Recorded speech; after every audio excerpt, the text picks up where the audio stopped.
Olá, amigo prevencionista, espero que você esteja bem. Vamos iniciar aqui a nossa aula, né, sobre a INH01 e os procedimentos de avaliação. Então, nós já estudamos no decorrer desse curso, né, diversos conceitos que estão na INH01, que é a norma que fala sobre a avaliação da exposição ocupacional ao ruído, essa é uma norma da Fundacentro. Então, nós já utilizamos esse negócio no decorrer do curso, mas nesse momento nós vamos estudar os procedimentos de avaliação. Estão justamente aqui nessa norma, né? Então, serão uma série de aulas para nós estudarmos todo o capítulo 6 da NHO 01, para que nós não tenhamos mais, pessoal, nenhuma dúvida sobre como deve ser feita a exposição ao ruído, a avaliação da exposição ao ruído, tá? Então, nessa primeira aula, nós vamos estudar a abordagem dos locais e das condições de trabalho. Importante, né, fazer essa avaliação aqui antes de começarmos as nossas medições de ruído. Então, a NH01 diz que a avaliação de ruído deverá ser feita de forma a caracterizar a exposição de todos os trabalhadores considerados no estudo. Então, a avaliação de ruído que a gente realiza, muitas vezes ela é feita em somente uma pessoa, né, que é o trabalhador mais exposto daquele grupo homogêneo de exposição. Mas a NH está dizendo para a gente, pessoal, que todos os trabalhadores que têm exposição ao ruído, né, na qual o ruído foi reconhecido como um fator de risco para esse trabalhador, ele deve ser considerado no estudo. Então, a avaliação tem que ser representativa para todos os trabalhadores que tenham essa exposição. Mas não dá, pessoal, para a gente avaliar ruído ali em todos os trabalhadores. Imagina a situação de você ter uma empresa, né, com ali, dependendo da empresa, 100, 200 trabalhadores expostos ao ruído, né? É inviável você fazer uma dosimetria de ruído em cada indivíduo.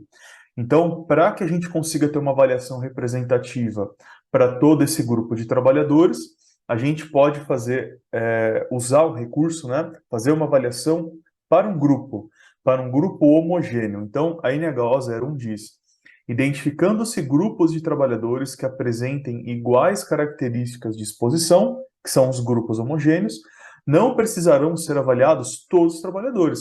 Então, esse é o primeiro passo, é um dos passos mais importantes para a nossa avaliação de ruído, é determinar os grupos homogêneos de exposição. Com esse recurso, as avaliações podem ser realizadas cobrindo um ou mais trabalhadores, cuja situação corresponda à exposição típica de cada grupo considerado.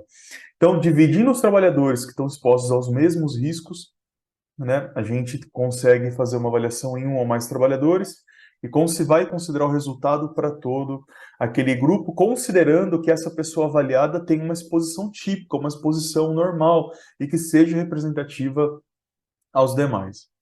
Havendo dúvida quanto à possibilidade de redução do número de trabalhadores a serem avaliados, a abordagem deve considerar necessariamente a totalidade dos expostos no grupo considerado. Então, de acordo com o nosso julgamento, quando a gente entender que não é possível fazer avaliação em uma ou mais pessoas e o resultado ser representativo para os demais, aí sim nós deveremos fazer uma avaliação na totalidade dos trabalhadores expostos. Mas, pessoal, é possível a gente trabalhar dessa forma, com um grupo homogêneo de exposição, né? Se a gente vai fazer uma avaliação, por exemplo, uma empresa, uma consultoria, vai fazer uma avaliação para o cliente. Então, a gente consegue, a partir da determinação correta do grupo homogêneo de exposição, né, considerar ali uma despesa menor para essa empresa, né? Então, é menos tempo de avaliação.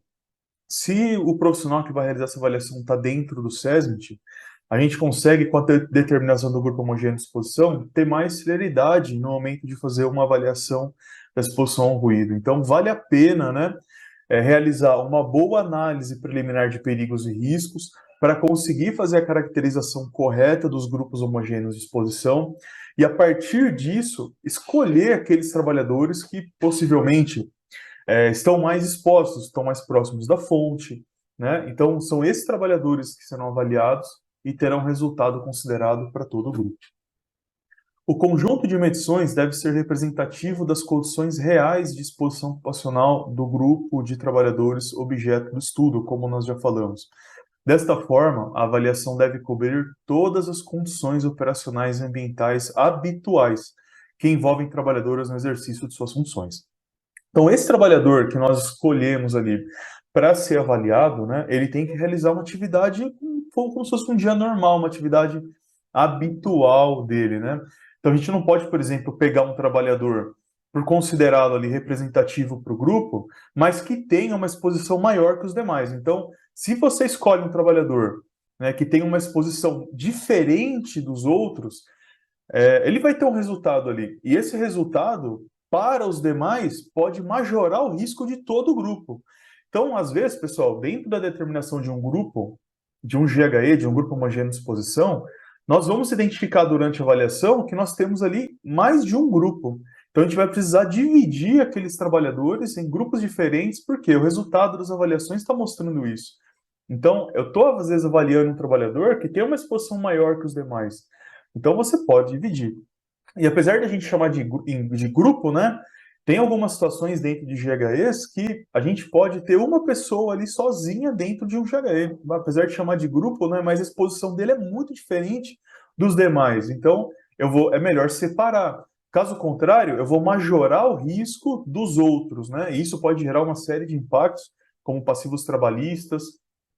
Você vai precisar fazer monitoramento biológico desses trabalhadores, às vezes sem necessidade, né? Então é melhor fazer uma boa avaliação do GHE, a escolha adequada desse trabalhador que vai ser avaliado, ou mais de um, né? Para que você consiga aplicar esse conceito aqui, né? E daí não ter necessidade de avaliar todos os indivíduos.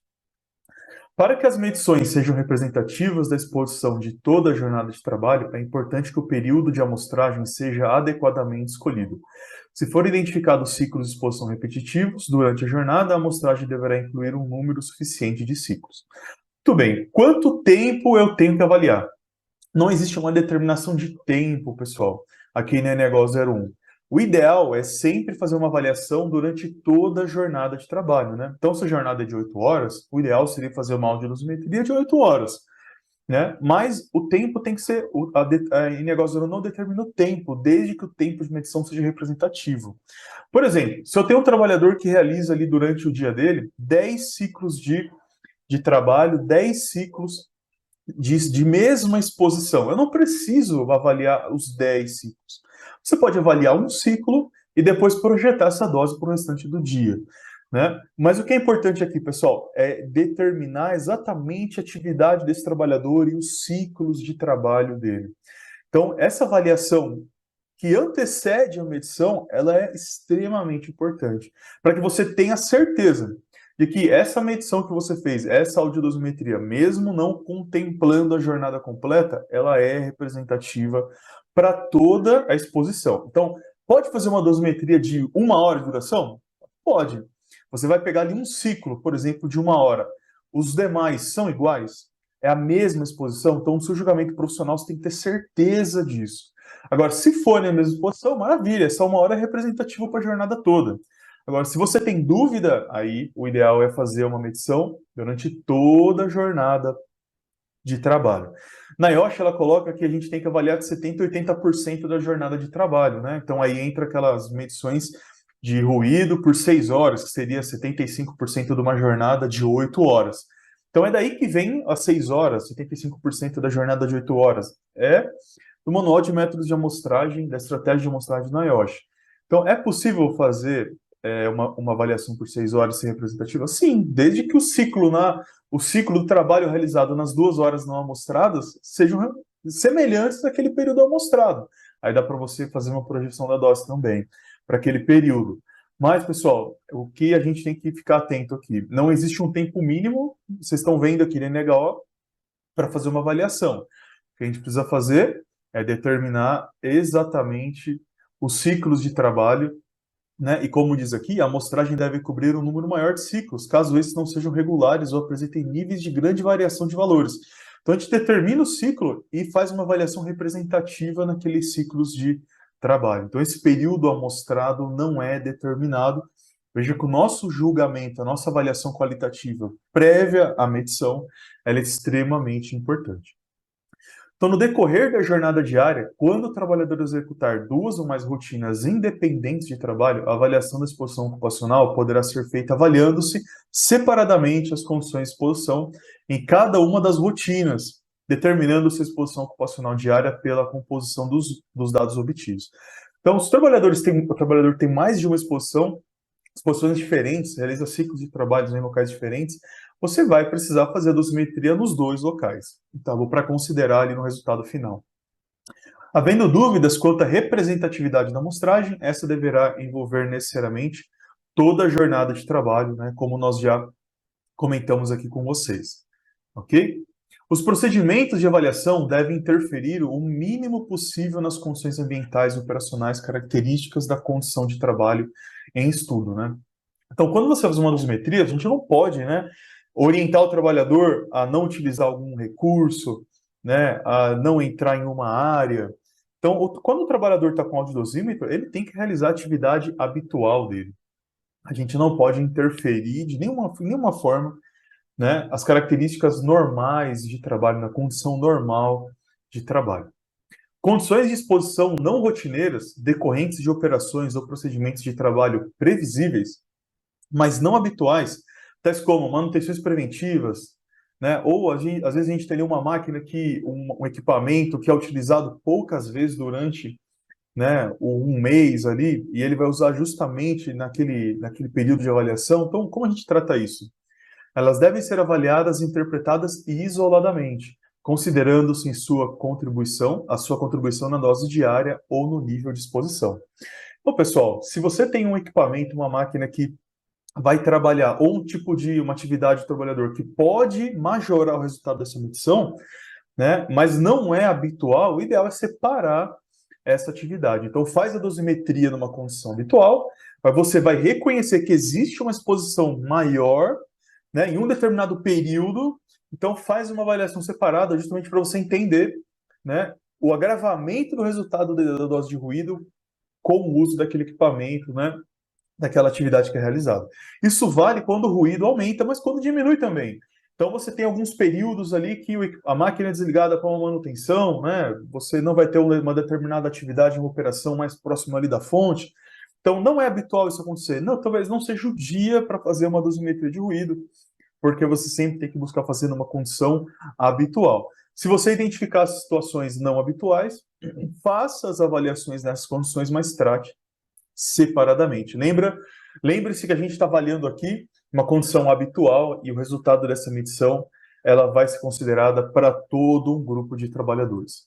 Então, deverão ser obtidas informações administrativas a serem corroboradas por observações de campo, necessárias na caracterização da exposição dos trabalhadores, com base no critério utilizado. O que é importante a gente ter atenção aqui, pessoal, quando a gente for fazer avaliação de ruído, a descrição das tarefas, né, que o trabalhador vai passar, que você já reconheceu ali numa análise preliminar de perigos e riscos, né, elas precisam, pessoal, ser apresentadas para uma liderança, para supervisão, para que sejam validadas, né? Então, o resultado da dosimetria, ele tem que ser comparado com a atividade que o trabalhador está realizando. Inclusive, é super conveniente que você, avaliador, fique próximo do trabalhador, acompanhe, né, as atividades. Porque é muito comum a gente identificar situações na qual o audiodosímetro é colocado no trabalhador, né, e ele vai realizar o trabalho e ninguém acompanha as atividades que ele está desenvolvendo.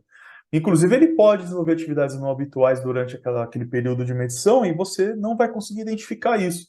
Então, é importante que você realize um acompanhamento das atividades desse trabalhador, faça uma descrição correta de todas as tarefas, né? E depois você observe todas essas você leve as suas observações de campo, a sua ficha de campo com a descrição dessas atividades, para ser validada, né, pelo trabalhador, que seja validada pela liderança, pela supervisão, para você ter certeza que ali você tem uma caracterização da exposição habitual, correta, né, e que vai poder ser considerada para todo o grupo de trabalhadores. Então, nós finalizamos aqui essa nossa primeira aula da NH01, procedimento de avaliação, né, e vejo vocês na próxima aula. Até mais, pessoal.